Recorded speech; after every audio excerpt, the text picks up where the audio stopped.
ঝাড়খণ্ডের ছাত্র আন্দোলনকে ঘিরে এবার বড় ঘোষণা করলো ককরোচ জনতা পার্টি বা সিজেপি। সেই দলের প্রতিষ্ঠাতা অভিজিৎ দীপকে তিনি জানিয়েছেন যে খুব শীঘ্রই তারা ঝাড়খণ্ডে যাবেন এবং আন্দোলনরত ছাত্রদের পাশে দাঁড়াবেন। শুধু তাই নয়, ছাত্রদের প্রতিটি দাবির প্রয়োজনে পূর্ণ সমর্থন জানিয়েছেন তিনি। ফলে জাতীয় স্তরে ছড়িয়ে পড়া এই ছাত্র আন্দোলনে নতুন রাজনৈতিক মাত্রা কিন্তু যোগ হলো বলেই মনে করা হচ্ছে। ঠিক এই পরিস্থিতিতে সাংবাদিকদের মুখোমুখি হয়ে অভিজিৎ দীপকে বলেন যে সিজেপি অবশ্যই ঝাড়খণ্ডে যাবে, আন্দোলনরত ছাত্রদের সঙ্গে থাকবে এবং প্রতিটি দাবিকে সমর্থন করবে। তার বক্তব্য, ছাত্রদের আন্দোলনকে গণতান্ত্রিকভাবে শক্তিশালী করাই এখন তাদের লক্ষ্য। আর এরপরই আসবো সিজেপির ভবিষ্যৎ পরিকল্পনার কথায়। অনেকেরই প্রশ্ন ছিল যে এই সংগঠন কি এবার সরাসরি রাজনীতিতে নামতে চলেছে।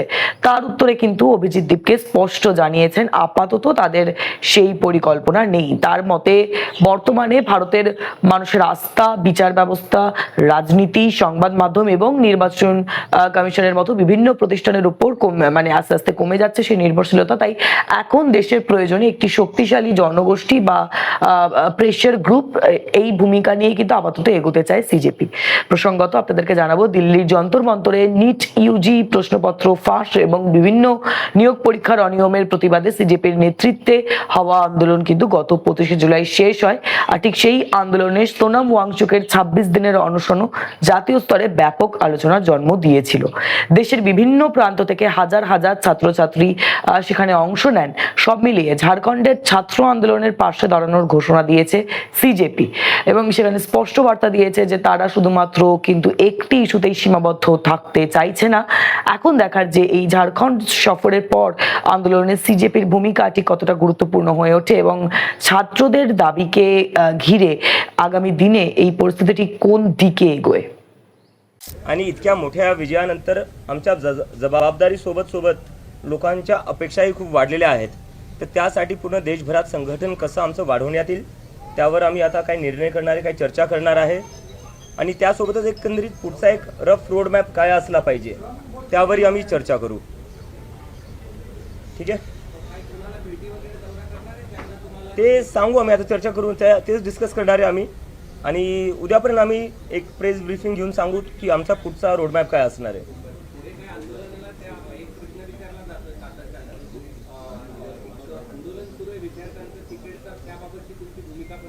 झारखंडमधलं नाही, आम्ही त्यांच्याशी बोललोय, त्यांना आम्ही पूर्णपणे समर्थन दिलेलं आहे आणि आम्ही त्यांना सांगितलं की त्यांच्या आंदोलनाला मजबूत करण्यासाठी जे काही करता येईल ते आम्ही सगळंच करू आणि त्यांच्या जे काही डिमांड्स आहेत आम्ही पूर्णपणे त्यांचं समर्थन करतो।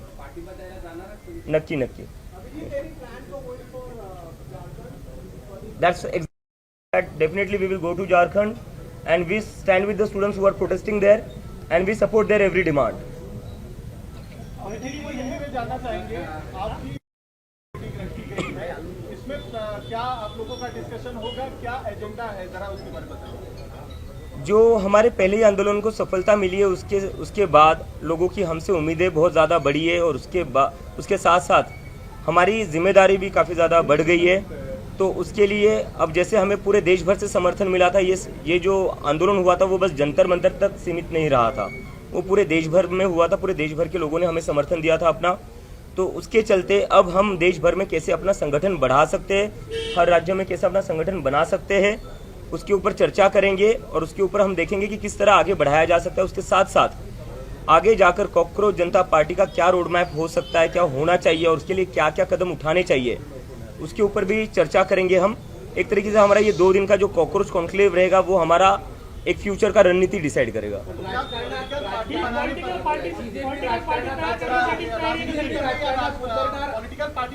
आप लोग क्या चाहते हो? बीजेपी राजकारणात उतरणार आणि आतापर्यंत सिविक इश्यू होते, स्टुडंट इश्यू होते, त्यासोबतच ती उडी पण घेऊ शकतात पॉलिटिकल मध्ये, असंही चर्चा आहे। काय नेमकं मला वाटतं आम्ही तर विचार करत नाही, पण मीडियावाल्यांना खूप एक्साइटमेंट आहे आम्ही एक पॉलिटिकल पार्टी सुरू करावी, पण नहीं गम्मत करतोय सर। ऑफकोर्स आपका क्या पॉलिटिकल जो है पार्टी बनाने पर विचार है, क्योंकि कई सारे ऐसे छात्र संगठन है या जो युवा है उनकी एक तरह से सोशल मीडिया पे ये मांग हो रही है कि आपको राजनीति में आना चाहिए या इस तरीके का एक पॉलिटिकल विकल्प देना चाहिए, तो क्या उसको लेकर आप लोग कंसीडर करेंगे पॉलिटिकल पार्टी बनने के लिए? नहीं, देखिए इसमें दो चीज़ें हैं। जैसे कि अभी क्या हो रखा है, चाहे पॉलिटिकल सिस्टम हो, चाहे जुडिशरी हो, चाहे मीडिया हो, चाहे इलेक्शन कमीशन हो, इन सभी इंस्टीट्यूशन से जनता का भरोसा उठ चुका है, पूरी तरह उठ चुका है। और जो हमारे मूवमेंट को सपोर्ट मिला था वो सिर्फ एजुकेशन तक लिमिटेड नहीं रहा था। जैसे जैसे आंदोलन बढ़ा, वो इन सारे इंस्टीट्यूशन के ऊपर जो भरोसा कम हुआ है जनता का, वो गुस्सा दिख रहा था। जंतर मंतर पर दिख रहा था, मुंबई में दिख रहा था, बंगाल में दिख रहा था, चेन्नई में दिख रहा था, देश भर में दिख रहा था। तो इसलिए हमें लगता है इन सारे इंस्टीट्यूशंस में अकाउंटेबिलिटी वापस लाने के लिए और कहीं ना कहीं इन इंस्टीट्यूशंस को वापस से न्यूट्रलिटी वापस लाने के लिए एक पब्लिक मूवमेंट की ज़रूरत है, एक पब्लिक प्रेशर की ज़रूरत है। और पॉलिटिकल पार्टी, जो मुझे आज लगता है कि आज जो पॉलिटिकल सिस्टम का जो सिचुएशन है वो बहुत ही ख़राब है। सुबह लोग किसी को चुनते हैं, शाम को किसी और की सरकार बन जाती है। सुबह एमएलए एमपी वो एक पार्टी का चुनते हैं, शाम तक वो किसी और पार्टी में होता है। और जब वो ना हो तो वो डिलीट हो जाते हैं, और अगर वो भी ना हो तो क्या हो जाता है, अपना जितना भी पार्टियां है उसको तोड़ा जाता है, ईडी सीबीआई भेजकर। तो ऐसे सिचुएशन में जनता जो है वो त्रस्त हो चुकी है इन सारी चीज़ों से।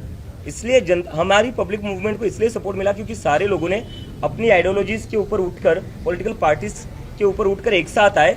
इस जो भी चीज़ें हो रही है देश में अभी गलत, जो डेमोक्रेसी को वीक कर रही है, उसके अगेंस्ट एक साथ आए और ये गुस्सा दिखाया लोगों ने कि अब जो है इंडिया में एक पब्लिक मूवमेंट चलेगी, एक सोशल मूवमेंट चलेगी। विकल्प बनेंगे आप, उसके लिए विकल्प बनेंगे, जो बातें आप कह रहे हैं युवाओं के लिए लड़ने के लिए, तो क्या विकल्प के तौर पे राजनीति में आएंगे? सवाल वही है। मैंने आपका उसका ही जवाब दिया मैंने अभी कि अभी इंडिया को जो जरूरत है वो एक पब्लिक मूवमेंट की है।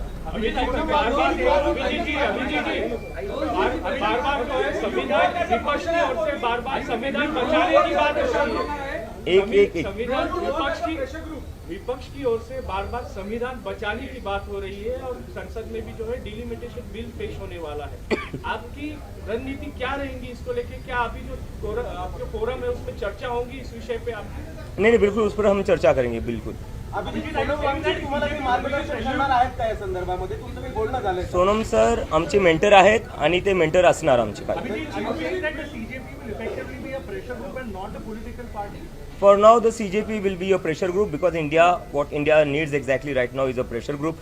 2 दिवसीय बैठक होणार आहे, कोणत्या 5 महत्त्वाच्या मुद्द्यावर चर्चा होणार आहे? नाही, आता देशात जे एकंदरीत आपण पाहिलं, जे मी तुम्हाला आता सांगितलं, जे इन्स्टिट्यूशन्स आहे, जेवढ्या संस्था आहेत, त्यांच्यावरचा जो भरोसा कमी होत चाललेला लोकांचा, मग ते मीडिया असो, इलेक्शन कमिशन असो, पॉलिटिकल पार्टीज असो किंवा न्यायपालिका असो, त्यावर आम्ही चर्चा करणार आहे। E20चा जो मुद्दा आहे, खूप सध्या हे तो हिटेड मुद्दा आहे, त्याच्यावरही आम्ही चर्चा करणार आहे। आणि त्याच्यासोबतच बेरोजगारी आणि देशाची जी एक देश जो आपला आर्थिक संकटात पडलेला आहे सध्या, पण त्यावर सरकार काही बोलायला तयार नाही आहे। या सगळ्याच मुद्द्यांवर आम्ही चर्चा करू आणि याच्यावर आम्हाला काय करता येईल तेही आम्ही डिस्कस करू। अभिजीत, आपने कहा कि प्रेशर ग्रुप के तौर पे अभी आप काम करेंगे, तो सोनम वांगचुक की उसमें क्या भूमिका होगी? क्योंकि इस आंदोलन में आपका उन्होंने जो है काफी साथ दिया था, एक आंदोलन में वो भी शामिल हुए थे, तो आगे फ्यूचर में उनकी क्या भूमिका होगी आपके साथ? सोनम सर पहले से हमारे मेंटर रहे और आगे भी वो हमारे मेंटर रहेंगे। नहीं, त्यांची तब्येत सध्या खराब है, ते रिकवर होत आहेत ना। झारखंड में जो युवा वहाँ पर जो है आंदोलन कर रहे हैं, काफी दिनों से आंदोलन कर रहे हैं, आपसे भी वो लोग काफी उम्मीदें रख रहे हैं कि जिस तरीके से छात्रों का आंदोलन आपने जंतर मंतर में किया है, आपकी वहाँ पर भी आने के लिए लोग इंतजार कर रहे हैं, युवा इंतजार कर रहे हैं, तो क्या सीजेपी उनके आंदोलन में शामिल होगी या आप लोग? बिल्कुल शामिल होंगी। हमारे जो झारखंड के जो साथी हमारे वो ऑलरेडी वहाँ पर है और ज़रूरत पड़ी तो हम लोग भी जाने के लिए तैयार, और हम जाएंगे ज़रूर। और हमारी उनसे फ़ोन पर बात भी हुई, वीडियो कॉल पर बात हुई, और हमने कहा है कि आपके आंदोलन को मजबूत करने के लिए जो हो सकता है वो कॉकरोच जनता पार्टी करेगी, और उनकी जितनी भी डिमांड्स है हम उनका पूरा समर्थन करेंगे। Thank you. कल 2 बजे दे दो सर, 2 बजे डिटेल ब्रीफ। हाँ, कल दोपहर को 2 बजे हम एक डिटेल ब्रीफिंग करेंगे। हमारी जो भी मीटिंग होगी उसका जो भी निष्कर्ष रहेगा वो आप सभी लोगों के सामने रखेंगे। Thank you. अरे मी त्याच्यावर 3 वेळेस बोललो, झारखंडला आम्ही झारखंडच्या सोबत आहे, विद्यार्थ्यांसोबत मी बोललेलो आहे आणि त्यांना म्हणले आम्ही तुमच्या ज्या काही मागण्या आहेत पूर्णपणे आम्ही समर्थन करतो। आम्ही येस बीच में देखिए, ऐसा नहीं है।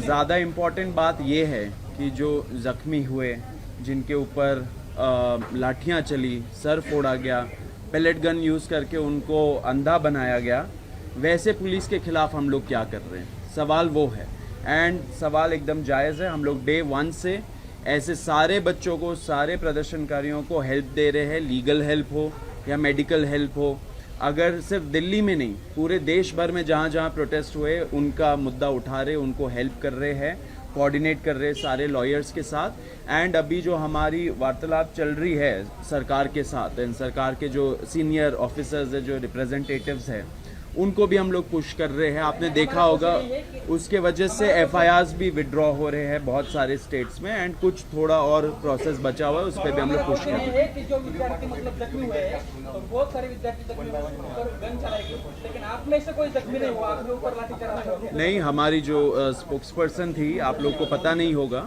आफरीन नवाज, उनके ऊपर भी लाठी चार्ज हुआ था, उनको भी काफ़ी ज़ोर से लगा था। तो ऐसा नहीं है, हम लोग सारे लोग अपना काम कर रहे थे, सिचुएशन मैनेज कर रहे थे। आपको पता होगा कि जंतर मंतर जिस दिन ये चलो संसद मार्च था, जंतर मंतर को चारों तरफ से बैरिकेड कर दिया गया था, तो बहुत सारे और ग्रुप्स भी थे बाहर। मैं और आशुतोष जाके वहाँ पे हैंडल कर रहे थे क्राउड को, हमारी चर्चा भी हुई सरकार के साथ, तो सब लोग अपना काम कर रहे थे। गाली वगैरह दी थी, अब कुछ लोग माफी भी मांग रहे हैं।